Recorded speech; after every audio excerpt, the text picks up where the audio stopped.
Ladies and gentlemen, it's always rules for thee and not for me. This is something we talk about all the time when it comes to these gaming journalists. They want to put out articles and basically harass people, attack people, try to get them canceled, try to get them to lose their jobs. Whatever the case may be, they're the first ones to claim victim whenever somebody starts talking about them. What am I talking about? Well, we have an article here from That Park Place with a headline that reads, Kotaku senior editor Alyssa Mercante calls for mass reporting of Mark Kern over April Fool's joke and describes gamers and Elon Musk as misogynists.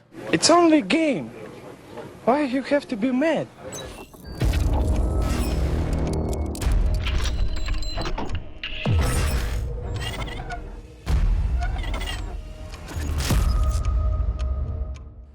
Yes, ladies and gentlemen, Alyssa Mercante is allowed to call you whatever she wants to call you, but God forbid you call her something and that's it. It's targeted harassment. It's a harassment campaign against me. That's not allowed. You can't do that. I'm a protected class. I'm a protected person. This is exactly what's going down online right now in Gamergate 2.0, and this is the reason why people are sick of this stuff and don't want to see it continue. So let's get into this article, guys, from That Park Place. But of course, before we do, if you are new here, just consider hitting that subscribe button. I would greatly appreciate it, and like the video to push us out into that YouTube algorithm. It says Kotaku senior editor Alyssa Mercante called for her followers to report former World of Warcraft team lead Mark Kern over an April Fool's joke. Now, for those of you who may not know who Mark Kern is, I mean, I've done so many videos on him, but his Twitter handle is GRUMMZ, okay? You probably know him as GRUMMZ, not so much as Mark Kern, but yes, he was an ex-Blizzard employee, somebody who was very high up in Blizzard, who was very high up in the mainstream gaming scene. He knows his crap, okay? He knows his information when it comes to the gaming industry, and you can take what he says pretty close when it comes to that kind of stuff. Somebody like Alyssa Mercante, who's trying to make sure the gaming industry remains what it is right now, which is rotten to the core, she doesn't like people like Mark Kern. She doesn't like someone who actually knows what they're talking about and speaking out against them. It says on April 1st, Kern posted to X, "It is my pleasure to finally announce my wedding to Kotaku senior editor Alyssa Mercante. Everyone is invited. This was accompanied with a save the date meme." In a now deleted post, Mercante called for her followers to report Kern. She wrote on X, "Report this, please. Thank you." Now, I don't know what it is about Alyssa, but she in particular is ridiculous. The reason why is because she goes on Twitter and she'll make a post and then she'll delete it. She does this all the time. Make a post, delete it. Attack someone, delete it. Go private, make a post, go public, make a post. Like, she constantly goes between public, private, blocks Mark Kern, unblocks Mark Kern, blocks him again, unblocks him again. It's back and forth nonsense. She cannot make up her mind, and it's because she knows what she's doing is purposeful. She knows she's trying to get this guy canceled, but then in the same breath, she's trying to cover her tracks so that nobody can call her out for her nonsense. Even though, I mean, listen, the internet's forever. We're going to be able to find out one way or another.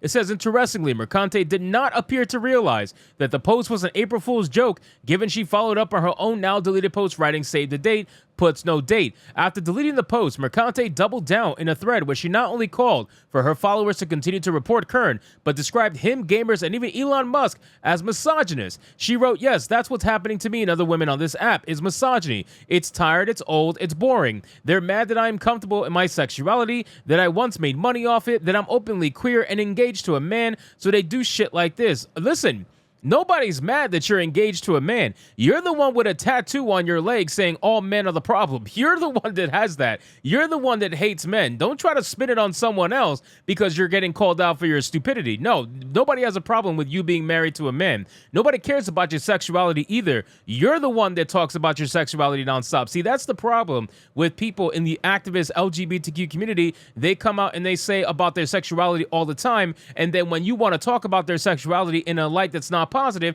they get mad at you saying, "Oh, why are you talking about my sexuality?" You're the one that put it out there. You're the one that constantly needs validation about where you fall in that acronym. Nobody else needs that validation. Nobody else wants to talk about it. It is you. We only talk about it to make fun of you. That's genuinely what it is. We make fun of the stuff you say because what you say is pretty stupid and you openly engage in it. So don't try to pretend as if now all of a sudden that's going too far. No, that doesn't make any sense.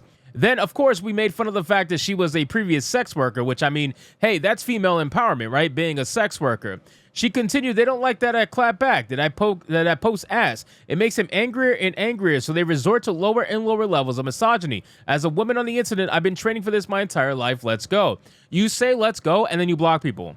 You say let's go, and then you block people. So you don't actually want to go at it. You don't want to go at it. You want to talk behind a safe space. You want to talk behind a safe wall of the block, and that's where you feel big and bad, but you don't want to go on anybody's live stream who disagrees with you. You've been making the rounds on multiple different live streams, and yet you refuse to come on my live stream where I've openly said I will treat you with respect and speak with you and disagree with you and all that stuff. You refuse to go on side scrollers where they will do the same exact thing. You refuse to go anywhere where you know there is no echo chamber. You can only operate in a place where there is an echo chamber where you're going to feel safe from.